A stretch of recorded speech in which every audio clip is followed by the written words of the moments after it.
Hey beautiful people, it's your girl Mel coming to you real quick. Can We Talk Podcast is back with a quick little episode for you guys. Now listen, people were asking me, how do I stay focused? I am a mom of 4, okay? I am running a second business now, my podcast business, and I ran I was a pastry chef for 15 years. So I ran a company for 15 years called the Brownie Factory. So, and that is now coming to an end, by the way. We're literally at the end of that season. However, I want to give you guys 3 tips, big 3 tips on how to stay focused. And it's easy. Let me tell you why it got to be easy, because I'm a mom. Okay, so it has to be easy. I want to keep healthy relationship around me. It has to be easy, right? I still got to take care of myself. A lot of people compliment me on my hair, my skin, my toes, my nails, right? How do I maintain all this stuff? Which, by the way, I do by myself. I do all of this because these things are not only priorities to me, these are important. These are extremely important, top of the list type things, right? So if I want to keep that, here goes 3 things. 1, and I wrote it down because I did not want to forget. Right? 1, write the vision, make it plain. Be as clear. When I say be clear, I mean crystal clear. Be detailed, be specific. Be very clear about what it is that you want to achieve, what you're trying to reach, what are the goals, what time do you, what's the time frame as to when you want to achieve that. Be honest with yourself. If you only believe that you can do it, if there's a goal that you want to reach and you really believe that you can only reach it in a year versus 30 days, then be honest with yourself. I'm going to tell you why that is key. It is key because according to your faith, be it unto you. If your faith is not there, if you don't actually believe that you can achieve something in 30 days and you believe that you can only achieve it in a year's time, well, then you got to say that. Because if you say you want to achieve something in 30 days, but you don't actually believe it, you will by default go into procrastination. You'll start wasting so much time. You'll start getting overwhelmed mentally. Your head will start feeling all discombobulated because you're lying to yourself, basically. So write the vision, make it plain, be honest with yourself, be detailed, be specific. 2, schedules. Okay? I am not the biggest schedule keeper. However, when I do write it, when I make a schedule, when I put it in my phone, when I save it, when I put it on a calendar, then I actually remember. Now, again, I have 4 kids. I'm running a business, right? I'm maintaining household, right? I'm maintaining myself, right? A lot of people want to know. And so my son, my youngest, just turned 2 months, right? He is about almost 9 weeks right now.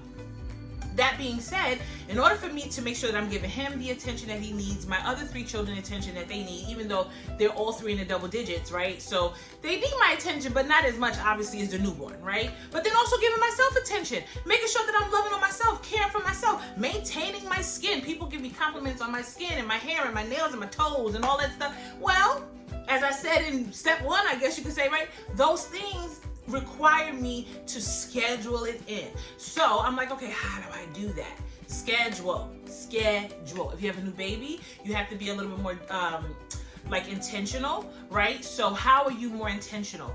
1, try to figure out what their schedule really is. Like, how are they sleeping? Pay attention to what foods irritate them. This is like really mom tip, for real. Mom and dad tip.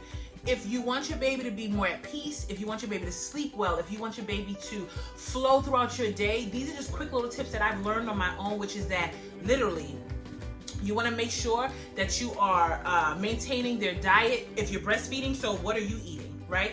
Are you eating things that are going to cause them to be colicky?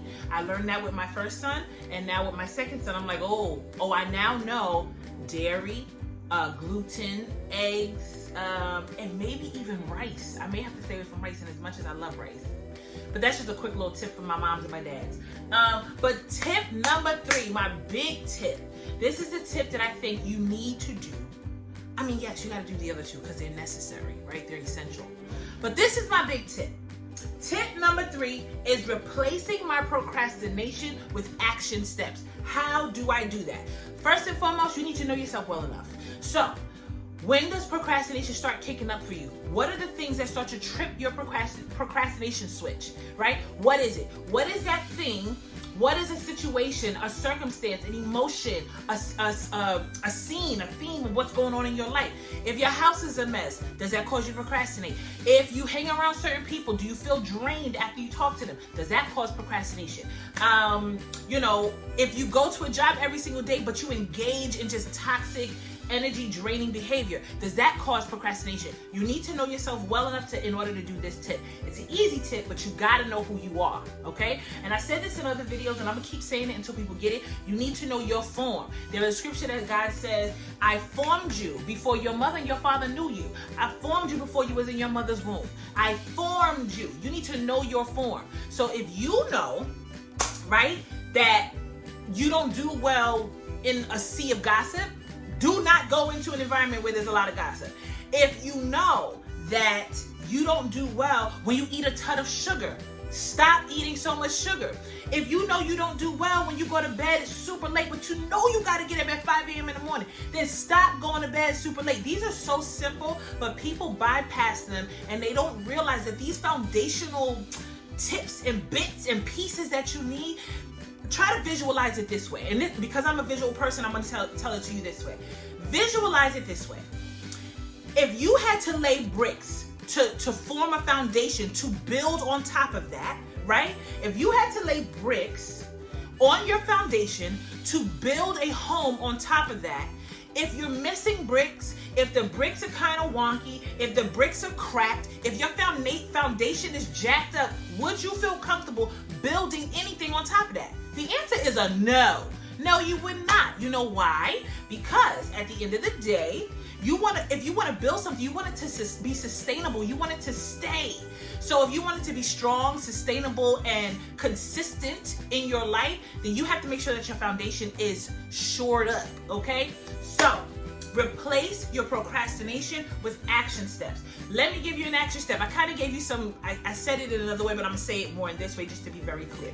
Action steps are like I said, being aware of who you are, how you operate, and what are your triggers. Secondly, making sure that whatever those triggers are, you replace the trigger with something that's productive. So, like I said, to use an example, if you know, like for me, if I eat too much sugar, too much bread, too much gluten, even just for me, not just for the baby, but just for me, it drains my energy, right? I end up bloated. I have foggy brain. These are the things that I noticed right away. So, in order for me to put an action step in place, Melanie, eat more vegetables. Melanie, make sure that you're eating quality protein. Melanie, make sure you're drinking enough water. Melanie, make sure you're getting enough rest. This is me putting an action step in place so that when procrastination is triggered, I have put things in place to replace it so that the procrastination doesn't win. You got to make sure your procrastination doesn't win, because the truth of the matter is, I don't care how much money you get. I don't care how successful you are in your business. The truth of the matter is, procrastination follows everybody around. And I know this. I've been around people who make a ton of money, who don't make a ton of. Procrastination is everybody's little imp, little enemy, little demon following them. So you got to make sure that you put things in place so that it doesn't win. I hope that you guys got a lot from this video. I love you. I appreciate you. And I hope that you like, comment, and subscribe. If you like these tips, please put in the comments that you liked it. If you would like a part 2 of some of the other things that I like to do, put that in the comments as well. Love you guys. Talk to you later.